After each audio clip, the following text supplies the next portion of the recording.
Part 4. Imbes na ngumiti ay natulala lang akong nakatitig sa kanya. I don't know what to say and I can't utter any word. Kahit anong pilit kong magsalita ay umurong lang din ang dila ko. Kumunat lang ang noo niya habang pinagmamasdan ako.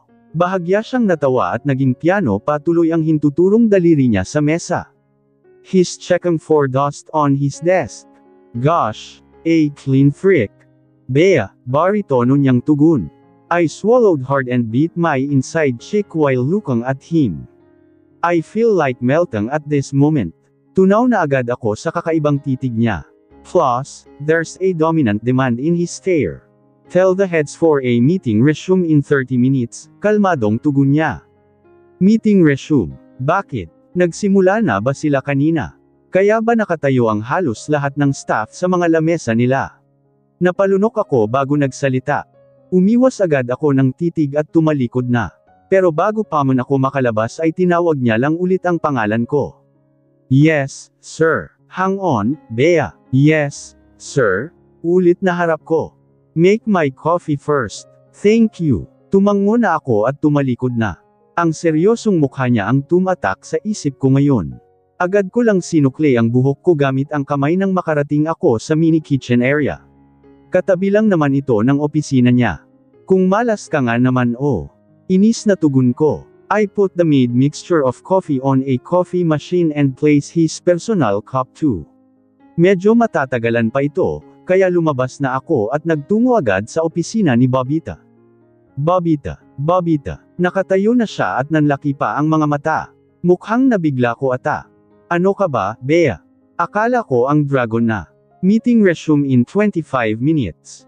Shucks. Okay, I'll inform everyone. Okay, bye. Patakbo pa ako nang makabalik sa loob. Tiningnan ko lang ulit ang ginawa ko kung tapos na ba ito. Tamang-tama dahil patapos na. Nilinis ko pa ang paglalagyan nito at inayos ang sarili bago kumatok ulit sa pinto niya. I knocked 3 times and opened the door. I looked at him and he's way busy on his laptop. Hindi na niya ako tiningnan. Coffee. I looked at his table, trying to think which spot should I put this in. Ayaw ko naman na malapit sa kanya, baka matapunan lang ang ibang paplis niya. Maingat ko itong nilapag sa gilid. Imbes na ang bango ng kape ay ang mabangong amoy pa niya ang mas naamoy ko. Ang bango niya talaga, isip ko. Umayos ako ng tayo at inabot niya lang ito ng kamay niya. He smelled at it first and looked at the cup too. He's making sure that it's the right cup and mixture. I guess. Who knows? Maingat lang niyang ininom ito. Napako lang din ang mga mata ko sa labi niya. I blinked. What the hell am I standing here for? Ba't pa ako nakatayo dito na parang naghihintay pa sa anumang utos niya? Baliw ka na ba, Bea? Is there anything you want me to do, sir? Here, abot niya sa iilang paplis. Make it understandable, Bea. Mabilis ko itong kinuha at umalis na. Nawindang pa ako dahil sa iba't ibang komento na sinulat niya. Am I that dumb? Or just stupid? Pinaliwanag na sa akin ni ate ito pero hindi rin nagtugma at ang daming mali pa. Suck. Kainis. Binilisan ko na ito dahil alam kong may meeting pa. Mas nabigla ako nang lumabas siya at tumayo na agad ako. Kinuha ko lang ang maliit na notebook laptop at sumunod sa kanya. Hindi ko na muna tiningnan ang hakbang ko. Dahil sa laptop ko panapako ang mga mata ko. Basta ang alam ko susunod lang ako sa kanya. Meeting na din ata. Do you want to come with me inside? Napatingala ako. Nakakunot ang noo niyang pinagmamasdan ako. Napatingin agad ako sa pintuan ng banyo. The heck? Sa banyo lang pala siya papunta. Akala ko sa meeting na. Ang baliw ko talaga. Hindi akala ko kasi sa meeting na, sabay talikod ko. Pinaikit ko na ang mga mata ko. Namula na siguro ang mukha ko ngayon dahil sa hiya. Rinig ko lang din ang bahagyang tawa niya. Bumalik akong naupo at tumalikod na. Nakakahiya ang inasal ko. Rinig ko pa ang pagbukas ng pinto ng banyo. Lumabas na siya. I darted my eyes on the table. I don't want to look at him. It's too embarrassing. Nakahinga ko ng malalim dahil nakapasok na siya sa loob ng opisina niya. Kahit kailan ang tanga ko talaga. Mas napatayo agad ako dahil lumabas lang ulit siya. Okay, this time I'm sure meeting na ito. Kaya umayos na ako. Pinagmasdan ko muna siya kung sa pinto ba talaga siya patungo. Nahinto siyang bahagya at nilangon ako. Mabilis lang akong humakbang palapit sa kanya. Matigas at seryoso pa niyang tinitigan ang kabuuan ko. Napalunok lang din tuloy ako. His perfect masculine body is to die for. Parang nanayo ang balahibo ko ng tinitigan, ang hubog ng katawan niya sa likod. I swallowed hard when I remember our kisses. I shook my head. Suck. Baliw din tong isip ko dahil kahit ano na ang iniisip ko ngayon. I'm happy enough that he didn't ask me about that incident. He's being good in maintaining a relationship in a professional way. I have to remind myself that here, he is my boss and I'm just nothing. With a snap of his fingers he can easily fire me. Ang mukha agad ni Bobita ang nakita ko sa loob ng meeting room. Nakatayo ang lahat sa kanila habang hinihintay na maupo siya. Pumwesto siya sa upuan niya at ako naman sa gilid na nakatayo. Tiningnan ko si Bobita, at ngumuso siya sa gilid. Nakuha ko naman ito. May upuan din naman pala na para sa akin dito. Sa gilid lang at nakaseparate ito sa long table na kung nasaan sila. Tumukim na siya at isa-isang hinalungkat ang mga papel sa harapan niya. There's a dissatisfaction in his facial expression while looking at the reports. His brow furrowed. Tumayo na agad siya at same time na tinitigan ang bawat isa. Is this all? Ito lang ba ang kaya ninyo? Company to disseminate. Do you want this? Disseminate. Yumigting lang ang tainga ko habang nagtatake notes. Napatingin agad ako sa kanya. Halata man ang inis at galit sa mukha, ay gwapo pa rin ito. I was only gone for 6 months. And the company is dropping. What sort of heads management is this? Matigas na tugon niya. Natahimik naman ang lahat at pati na ako. Wala na rin akong may sulat. I want every detailed ledger reports and each department must submit a project proposal. I'll see you all again in 3 days. Lumabas na agad siya. Napatingin ako kay Bobita at halata ang pagkataranta sa mukha niya. Kaya ngumiwi ako, ewan ko ba. Wala akong alam sa ganito, at kagaya ng sinabi ko, kung fashion show at beauty contest lang to, ay tiyak panalo na ako. Patakbo pa tuloy akong nakasunod na kanya. Ano ba ito? Hindi ko pinangarap maging isang sekretarya. Para akong baliw na aso na nakasunod sa amo. Nang makapasok sa loob ay nakahinga rin ako. Pero di pa ako nakaupo ay tinawag na naman niya. Sir, sabay tingin ko sa kanya. He loosened up his necktie and rolled up his sleeve, making his broad arms exposed. My eyes darted into his muscly arms. He seriously looked at me and looked at his wristwatch too. Book for lunch in Bluebell's Cafe. I want an exclusive room for 2. Yes, sir, sabay talikod ko. Bumalik agad ako sa table at tinawagan ang restaurant. Nagtaka pa ang manager at nang sinabi ko na para kay Dave Montenegro, ay agad nakuha niya. Kilala naman pala nila ang isa't isa ba't kailangan may pa-book-book pa. Lumapit naman agad si Bobita na hindi may pinta ang mukha. Kung nandito lang sana ang ate mo, reklamo niya. Bakit? Ano namang alam ni ate? Sekretarya lang din naman siya. Don't you know your sister will speak straight away in our behalf? And she'll display her ideas. But wala ka bang idea, bakla? Taas kilay ko. Di ba promotion lang naman? Magpa-model. Napaisip agad siyang nakatitig sa akin. Ako nga naging model ng mineral water at diaper. Di hakot, ubos lahat. Lawak ng ngiti ko. Parang naging bituin ang mga mata niya. Yay! May idea na ako. Babash muna. Mabilis lang din siyang tumalikod na patakbo. Umiling pa akong pinagmamasdan siya. Bakla nga talaga. Mabilis ko lang tinapos ang trabaho. Hinihintay ko na lang na umalis siya, para makapunta na ako ng kantin. Pagkaraan ng 10 minuto ay lumabas na din. Tumayo na ako. Sir, okay na po ang reservation. Good, then come with me. Agad lang din siyang naglakad. Nakatulala pa tuloy akong pinagmamasdan siya. Ano raw? Sasama ako. Bakit? Napahinto siya at muling lumingon sa akin. Parang may kung anong gumising sa katawan ko at agad na kinuha ko ang bag sa gilid. Patakbo din akong sumunod sa kanya.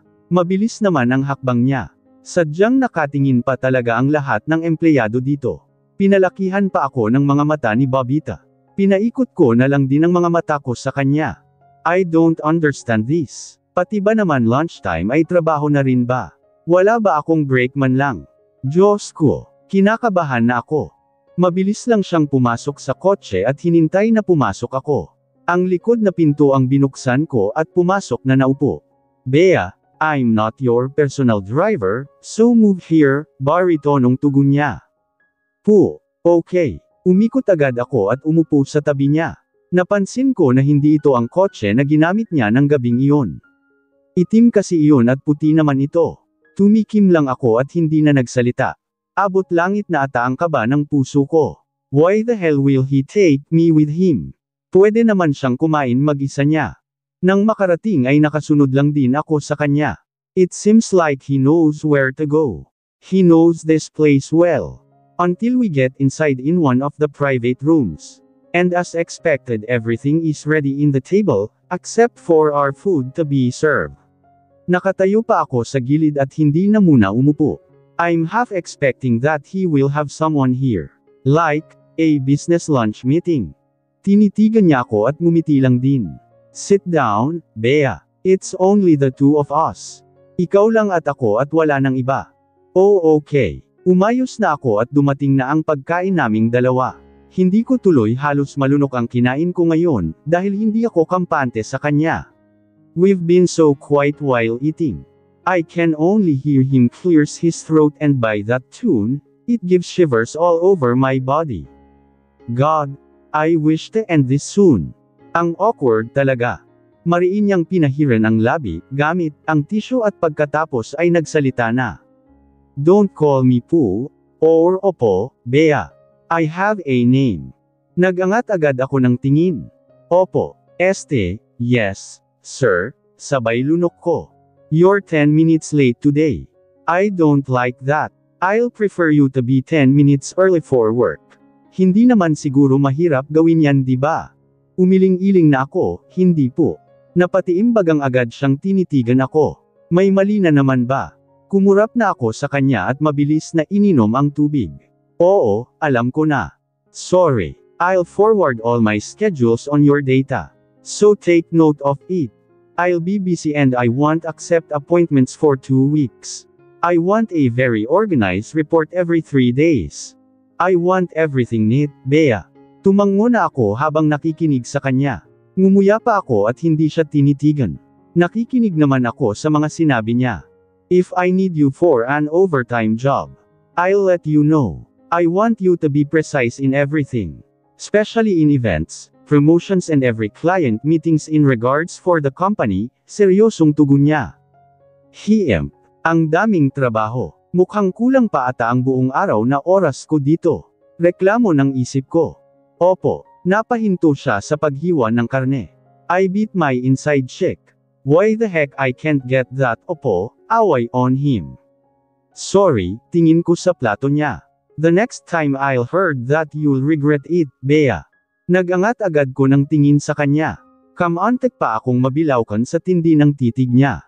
Kaya tumikim na ako at ininom na lang ang tubig ko. Tinapos na din niya ang pagkain. Nagmadali na rin ako, tapos na kasi siya at ako hindi pa. What course you finished at school? Sabay inom niya sa soft drinks. Environmental science. Expert ako pagdating sa bagay na iyan, ngiti ko. Akala ko makuha ko siya sa ngiti. Hindi pala, ang tigas lang din ng mukha niya. Tumango na siya. Any background when it comes to clerical jobs? I shook my head. None, but I'm easy. Tinuruan na naman ako ni ate. So what do you do before? Modeling. Tipid na tugon ko. Ayaw ko nang magdetalye sa kanya. Pakiramdam ko kasi dragon ang kausap ko. Is that why you're in that private room at that night? Wanting to have a modeling career in exchange for something? I stopped chewing my food and looked at him. Inakala nga niya naman na ganoon ako. Ang sama din talaga ng dragon na to. Tama nga ata si Bobito ng description sa kanya. Mariin ko lang din siyang tinitigan. Nang inag na tuloy ang tuhod ko. Ang buong akala ko epekto lang ng alak ang lahat ng mga naramdaman ko ng gabing iyon. Hindi pala. Why do I have to explain myself to you? Because you're my employee, even if you're temporary. Napakurap na ako. Wala naman akong tinatago. Aksidente lang naman talaga ang nangyari ng gabing iyon. No, I was there with my best friend, sila Delamere. Ganoon lang iyon, hindi ko naman alam ang kalarakan. Inayos ko na ang kutsara at tinidor, tapos na ako. Inubos ko na rin ang lahat ng tubig ko. Hindi na siya nagsalita at mas tinitigan lang akong lalo. Umiwas na din ako. Tumayo lang din siya at nauna nang lumabas. Sumunod na ako sa kanya. Para na naman akong aso na nakabuntot sa amo niya. Sumenyas lang siya sa manager at tumangulang din ito sa kanya. Ngumiti na rin ako at kumaway pa. Nakiramdam pa tuloy ako na close kami. Hindi naman talaga, at hindi ko nga kilala. Ang lakas pa tuloy ng boses niya nang sinabi nitong, "Take care Bea." Siya, sabay kindat pa. At dahil nakangiti ako sa kanya at hindi ko tiningnan, ang dinadaanan ko, ay nabangga ko lang naman ang likod niya. Sorry, tumikim agad siya. Ba't ba kasi nahinto pa tong dragon na to? Tumikim na siya. Watch where you going, Bea. You're somehow reckless. Halos tinapon ko na ang sling bag nang makapasok ako ng bahay. Mas nainas kasi akong lalo. Sino ba naman ang hindi maiinis? Isang katutak na poplis ang ibinalik niya sa lamesa ko. Ayusin ko raw, dahil wala siyang naintindihan. Bizet lang talaga. Isang linggo ko na trabaho yun at wala siyang naintindihan. Nagpapatawa ba siya? Kung hindi lang siya dumalaw sa panaginip ko ay tiyak hindi ako na late. Nanaginip ako sa kanya ng bonga. Halikan pa kaya na sobrahan ang tulog ko. Napatingin na lang din ako sa kapal ng papel na inuwi ko ngayon. I need to do this. I have other things to do tomorrow. I am more than halfway when at the ring. I put it on a loudspeaker and placed it in the table. Ate, Bea, how's everything? I've heard from Babita, and it seemed like the dragon is furious. Ha? Sinabi mo pa? Ibinalik nga sa akin ang halos kalahati na ginawa ko. Wala raw siyang naintindihan. Rinig ko na agad ang buntong hininga niya. Just follow my instructions, Bea, and please don't be late. Iyan ang isa sa mga kiniinisan niya. Mabait naman si Sir Dave kapag nakuha mo na ang puso niya. He's super good to those who dedicate themselves on their jobs, like me. Ngumiwi na ako. Rinig ko pa ang harutan nilang dalawa sa kabilang linya ni Kuya. I even rolled my eyes. Nakakaingit lang din. Okay, ate. I have too much to do and I need to finish this. Okay, mag-iingat ka, sabay patay niya sa tawag. 3 alarm clock ang pinaandar ko. Nilagay ko pa ito sa iba't ibang parte sa gilid ng kwarto. Tingnan natin kung mahuhuli pa ako nito. Parang tilaok nga naman ng mga manok ang sabay-sabay na pag-alarm ng mga orasan ko. Mabilis akong napabangon at naligo. Nag-ayos sa sarili at umalis na. Hindi na nga ako kumain ng agahan, dahil baka malate lang din ako. Inayos ko ng mabuti ang sarili ko habang nasa loob pa ako ng elevator. May salamin kasi dito. Nang bumukas ito, ay wala pang ibang tao sa paligid maliban nga lang sa akin. Who could have thought that I'll be 30 minutes early? Mabilis ko lang ding inayos ang lahat at nilinis ang lamesa niya. Pinakintab ko pa ito ng maayos pati ang plate na pangalan niya. The Mighty Dave Montenegro, Himp. Ngiwi ko habang pinahiran ito. Isa-isa kong inayos ang mga papel at tinitigan lang ang nag-iisang litrato niya dito. Napangiti pa ako. Ang cute lang din kasi. Mukhang teenager pa siya sa mga panahong ito. Ba't kaya ito ang nilagay niya dito? Katabi naman nito ang isang maliit na succulent na halaman. Halatang matagal na ito at nabubuhay lang din sa maliit na lalagyan. Ang cute mo, gusto mo painitan kita. Hahawakan ko na sana nang nagsalita na siya. Don't touch that, Bea. Napatayo agad ako at balisang napatitig sa kanya. Kinabahan kasi akong bigla. His thick eyebrows furrowed, but his perfect jawline and heart lips shape dominatel. Ang gwapo pa rin. Tumikim agad siya at napakurap lang din ako. Nakatitig kasi ako sa kanya. Good morning, sir. Humakbang na ako palayo sa mesa niya, bitbit ang towel sa kamay ko. Kakatapos ko lang din kasing linisin ito. Tiningnan ko lang ang oras, at ang aga nga niya naman. Pumwesto na siya at maingat na tinitigan ang succulent sa gilid ng lamesa. Nagtitigan naman kaming dalawa, mas kumurap na ako, ba't kasi di pa ako lumabas dito? Coffee? I'll make some coffee, sir, sabay labas ko. 2 tasa ang kinuha ko. Para sa akin ang isa. Kailangan ko rin ng kape dahil na-tense na akong talaga. How can I do my job properly if I always get these feelings inside me? I can't concentrate every time he's with me. Pakiramdam ko lutang palagi ang utak ko sa kanya. Nang matapos, ay maingat akong kumatok sa pinto at pumasok. Nakatalikod naman siyang nakaharap sa malaking glass na bintana. Coffee, sir. Nilagay ko lang ito at tumalikod na. Bea, yumigting lang din ang tainga ko. His voice always sends shivers on me. Nakakabaliw ito. Kaya humarap na ako. Yes, sir. Seryoso lang din ang mukhahiyang tinitigan ako. Napatingin pa siya sa kabuuan ko. Kaya napatingin ako sa sarili. Nakasuot lang ako ng skinny jeans at off-shoulder na damit. May ribbon pa ito sa kabilang balikat. Office casual attire nga naman ito. Dahan-dahan siyang humakbang at may kinuha sa mesa niya. Lumapit na siya sa akin, dahilan para mas mapako lang ako sa kinatatayuan ko. Kumalabog lang ng husto ang puso ko. Kinabahan na naman ako sa kanya. The way he looked at me is like he wants to eat me alive. I even swallowed hard. Nang makalapit na siya sa akin ay nahinto siya ng bahagya. Mas tinitigan niya lang ako at napako pa ang mga mata niya sa labi ko. The heck? Ano ba to? Isip ko. Do this again, Bea? Sabay bigay niya sa mga papel at tumalikod na. Ha? Ang galing niya talagang mambitin ng eksena. Kumurap na ako at mas inayos ang poster ko. Okay, mabilis lang din akong lumabas at padabog na umupo sa mesa. Hindi na naman tama. Nakakainis na. Maya't maya'y pumasok ang janitor at ngumiti sa akin. May janitor naman talaga dito. Kaso ayaw niyang magpapasok ng kung sino sa opisina niya, kaya ang ending ako ang naglilinis doon na parte lang naman. Sabi ni ate ganyan na raw siya talaga. He can't trust anyone. It's only us, secretaries and department heads can get inside his office with his demand. Tumayo na ako at kinuha ang iilan na mga paplis pa. Hindi ko naman maabot ang nasa pinakatuktok kaya kinuha ko na ang upuan dito. Pamatong lang din ako sa upuan. Napansin siguro ako ng janitor kaya lumapit na siya sa akin. Mahuhulog po kayo, ma'am, sabay hawak niya sa upuan. Hindi. Okay lang, sanay na ako sa ganito. Inaakyat ko nga ang puno ng mangga ito pa kaya. Bahagyang tawa ko. Flexible ka naman pala, ma'am. Oo, naman. Naabot ko rin at nabuksan ito. Hinanap ko pa ang litrang K sa feeling.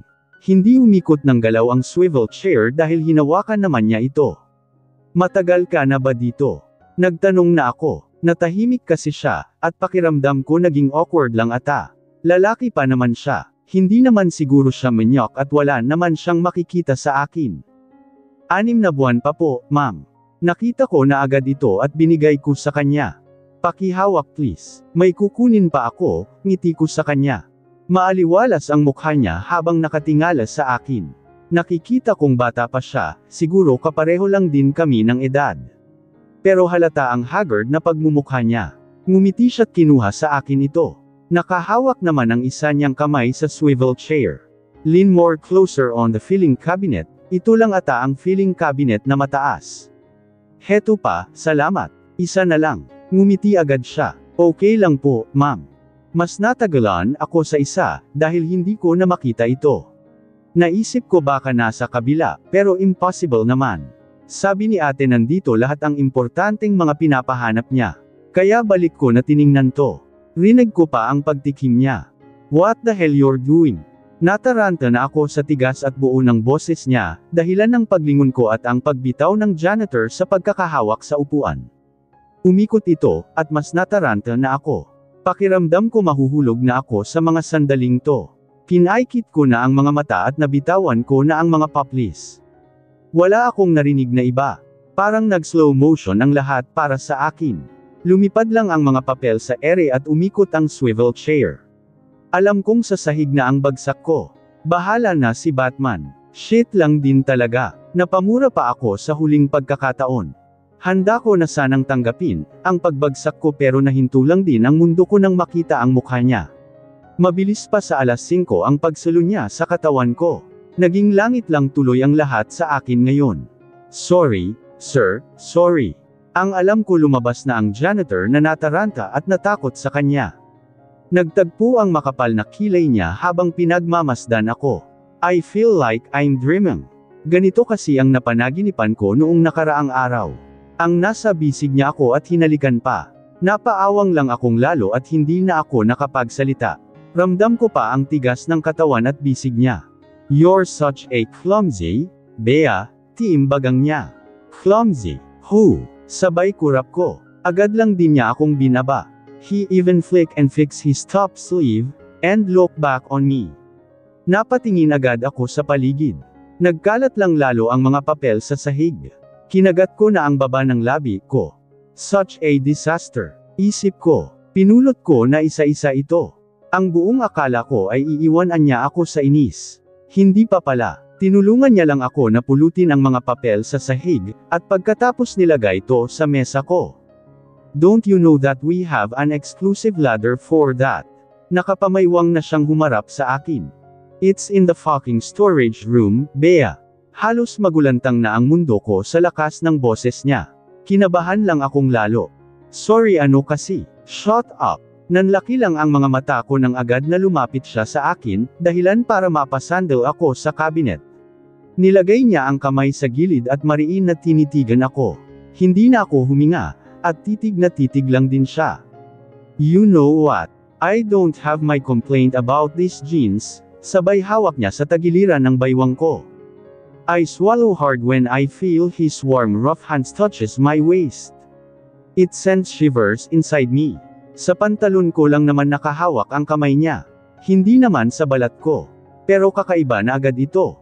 Mas bumilis lang lalo ang pintig ng puso ko nang maramdaman ko ang hininga niya sa tainga ko. Pumikit na ako. What I hate is this top. Sa mapang-akit na boses niya. Naramdaman ko agad ang kamay niyang pumailalim sa damit ko. Ang init agad sa galing sa palad niya ang damapo sa balat ko. Gumapang lang ang init sa katawan ko, dahilan ng panginginig ng dalawang tuhod ko. Hindi ko natuloy maintindihan ito. Mas napatitig lang ako sa kanya ng husto. How come his touch alone is heaven? Because it's loose, and someone is looking at you underneath. Inis na tugon niya. Napatiimbagang pa siya.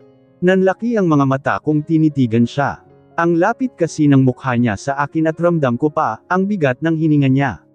Napalunok na agad ako. Go home and change. I'll fucking fire someone. Agad na bitaw niya. Lumabas na agad siya at naiwan akong tulala. The heck? What was that? Bumigay lang agad ang katawan ko sa kanya.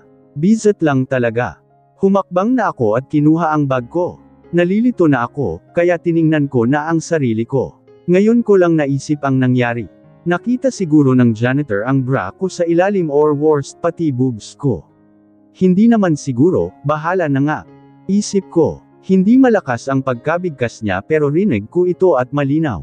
Humakbang na siya at pumasok na ng kotse. Nanliit na tuloy ako sa sarili ko. Kung di lang talaga siya boss ng ate ko ay wala na akong pakialam pa. Pero hindi kaya talong-talo na ako.